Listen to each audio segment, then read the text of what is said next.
Hello, my name is David. SAURIA is a brutal, primordial, dark fantasy world. It's full of dangerous wildlife, cultists, bandits, and numerous warring factions. In this video, I'll be going over the backstory and lore behind the Fel. Often the subject of fairytale and folklore, these terrifying and evil creatures are in fact the twisted remnants of a once mighty dynasty.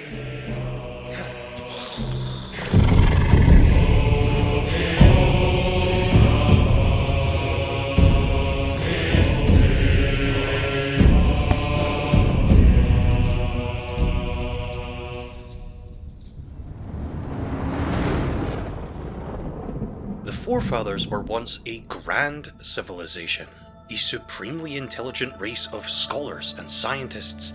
At their height, they managed to conquer the whole of SAURIA. But something happened, and 5,000 years ago, the Forefathers all mysteriously disappeared, leaving nothing but the ruins of their grand cities, their statues, and their libraries behind. It isn't known, it isn't remembered whether the Forefathers were benevolent peacekeepers or tyrannical rulers. They rose to power at a time when almost all other Saurian cultures were in their infancy. Only the most impossibly ancient of the Arctic Saurians may have further knowledge on these mysterious people. It is believed that through their heedless search for knowledge, the Forefathers began to experiment and study the art of sorcery. Magic is an inherently evil and corrupting force in the land of SAURIA, but the Forefathers had conquered everything. They wanted to know everything, and through this deep, dark search for answers, for power, they managed to attract the attention of forces far beyond the usual comprehension of mortal beings.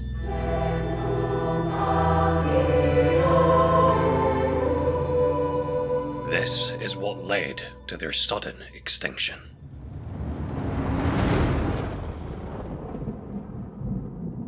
For centuries, the Fel were believed to be nothing more than myths.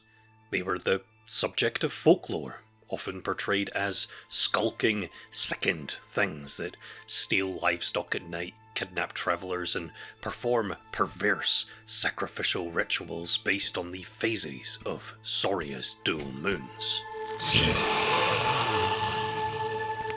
The Fel usually live in small groups, eking out livings in the absolute darkest corners of the world, but their numbers have been rising lately.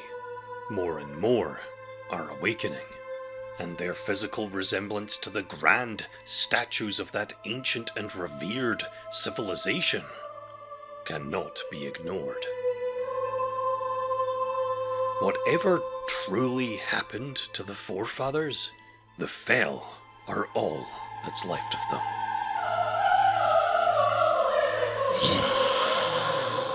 The Fel are feral husks, witches and cultists worshipping abhorrent cosmic gods. Unlike other Saurians, they cannot speak and cannot be reasoned with. They are truly unnatural things, so deeply corrupted by dark magical forces that they poison the very flora and fauna around their nests. With enough time, all living things around them will wilt and sicken. Fel covens are often led by one or more immensely powerful and magically corrupted Fel priests. These tortured souls sew their eyes shut and bind their mouths closed. This self-inflicted mutilation may be to help elevate their other senses, their magical abilities, but could also just simply be a side effect of the madness one succumbs to after learning so much. Perhaps this twisted creature sews its eyes shut to stop itself from seeing the impossible and terrifying things it cannot unsee. And perhaps its mouth is bound to stop itself from constantly screaming.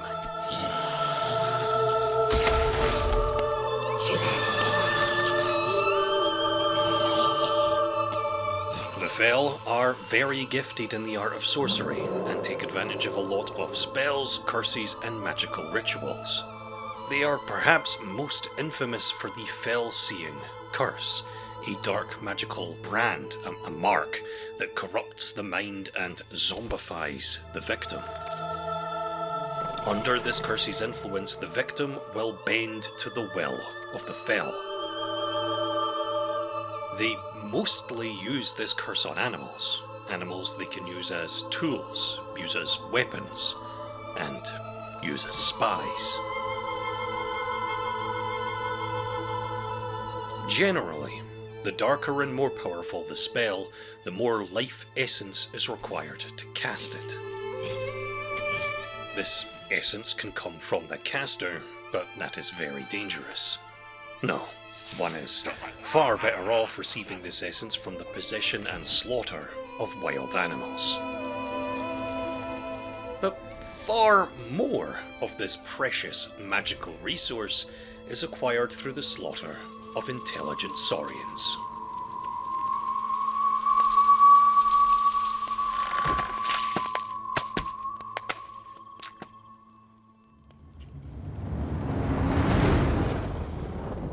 The land of Sauria is very sick.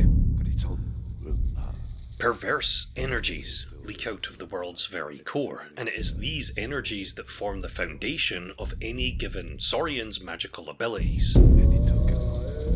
The more one studies this dangerous science, the more powerful they may become, but this power comes with a sickness of the mind and the flesh. Magic's energies come directly from the great Elder Ones, cosmic beings, gods, things that the Fel worship. Despite this inherent danger, most Saurian races practice magic to some extent, but usually in such small quantities it's mostly harmless.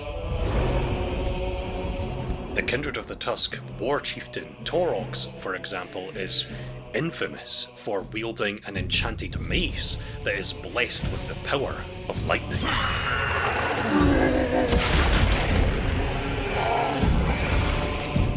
One can overcome a certain amount of magic's corrupting properties with a strong sense of will. But magic is generally considered a very dangerous thing to study in Sauria. Many factions have old and untraceable and foreboding folktales of how dangerous this art can be. Repeatedly, these stories say that the study will lead the individual to madness and their homelands to plague and famine. A handful of Saurian factions even totally abstain from using the art. The Arctic Saurians, for example, do not practice magic at all, but this is more so because of their dedication to the great Maya, mother of Sauria. The great Maya is Sauria's benevolent nature goddess, and her spiritual energies are very real and very separate from magic. Though she will not immediately grant the user great and dangerous power, her ethereal energies are essential to the health of the realm, and to many, she is seen as the arch enemy of the dark corrupting forces of sorcery. It is worth noting that the Arctic Saurians are just as old as the Forefathers, and though on the brink of extinction, they are still alive. Perhaps it is their dedication to the Great Maya and not the Great Elder Ones that has kept them safe. Another faction that abstains from using magic are the Avisaurians, the Blue Song Empire. This is because the Blue Song are trying to succeed where the Forefathers failed, and whatever caused the downfall of this once almighty civilization was clearly tied to the study of sorcery, and therefore the art has been outlawed, forbidden across the entire empire.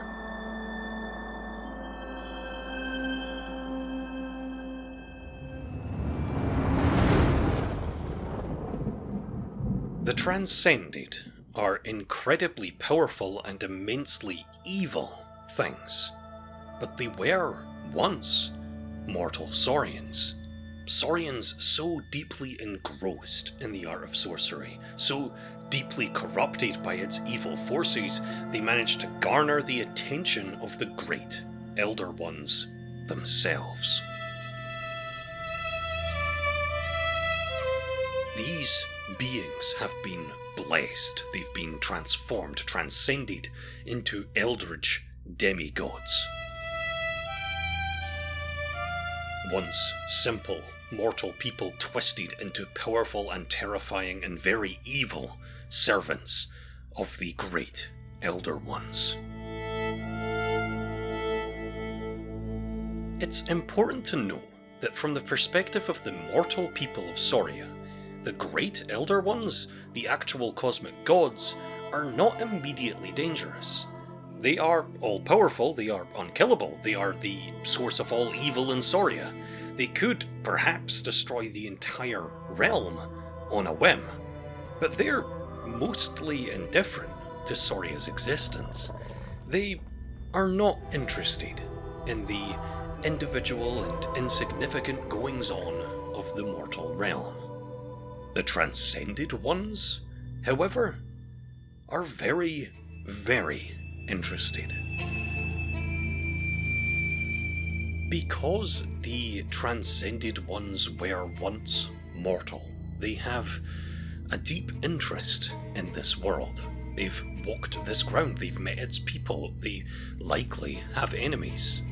And because the Transcended Ones were once mortal, they can be sadistic. They can play games. Unlike the great Elder Ones, who have no real concept of time or life or death, the Transcended know these things all too well. And with the power they wield, and their minions, the Fel, rising in number, the Transcended Ones are easily becoming the biggest threat to ever face the land of SAURIA.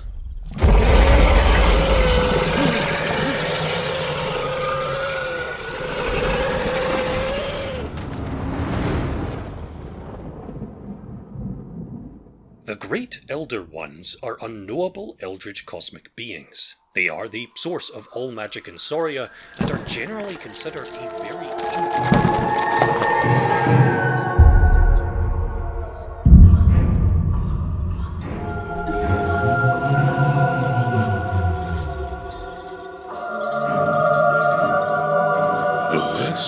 land of the great Elder Ones,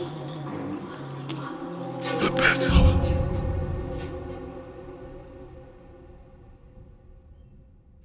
And that's it. That's pretty much all I have written down about the Fel, about the Transcended Ones, about the Great Elder Ones so far. If you'd like to read the full sketchbook I've been showing off in this video and scour my notes for yourself for anything that I might have missed, the whole sketchbook from start to finish is available right now on my Patreon page for just $5.